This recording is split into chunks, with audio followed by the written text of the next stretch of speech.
अब second method मेरा हुआ by conduction method, charging of an object due to touching to each other is called conduction method. इसमें अगर हम लोग देखा जाए कि कोई एक चार्ज ऑब्जेक्ट है और दूसरा क्या है, अनचार्ज ऑब्जेक्ट। जब एक चार्ज ऑब्जेक्ट किसी दूसरे अनचार्ज ऑब्जेक्ट के कांटेक्ट में आता है, जब तक कांटेक्ट में नहीं आएगा तब इस टाइप से चार्जेस को हम लोग प्रोड्यूस नहीं करते हैं।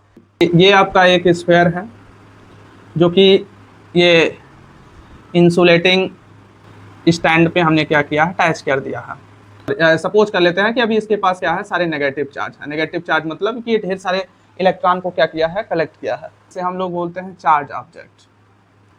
और दूसरा आपका है ये अनचार्ज ऑब्जेक्ट। ये कब है, विदाउट टचिंग।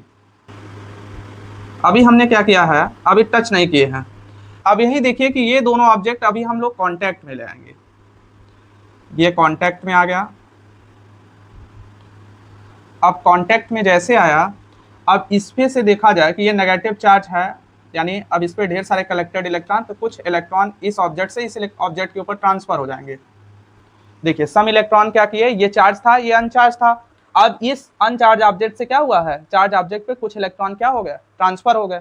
अब ये कुछ इलेक्ट्रॉन जब ट्रांसफर हुए तो ये क्या हो गया, चार्ज हो गया। अब इस पे देखा जाए तो ये अलग अलग अगर हम लोग सेपरेट कर दे तो भी अगर देखते हैं कि ऑब्जेक्ट ए है, ऑब्जेक्ट बी है, ये भी चार्ज हो गया, ये भी चार्ज हो गया। तो हम लोग कंक्लूजन क्या निकाले हैं, एक चार्ज ऑब्जेक्ट लीजिए, दूसरा अनचार्ज ऑब्जेक्ट लीजिए। जब एक दूसरे को फिजिकली कांटेक्ट में लाइए, ये ऑब्जेक्ट ये हुआ, दूसरा ये चार्ज है अगर, ये अनचार्ज है, तो दोनों को एक दूसरे से ऐसे आपको क्या करना होगा, फिजिकली कांटेक्ट में लाएंगे। तो कांटेक्ट के थ्रू अगर चार्ज का जो ट्रांसफॉर्मेशन होगा, यानी इलेक्ट्रॉन ट्रांसफर हो सकते हैं, इस ऑब्जेक्ट से इस पे हुए, इस ऑब्जेक्ट से इस पे हुए।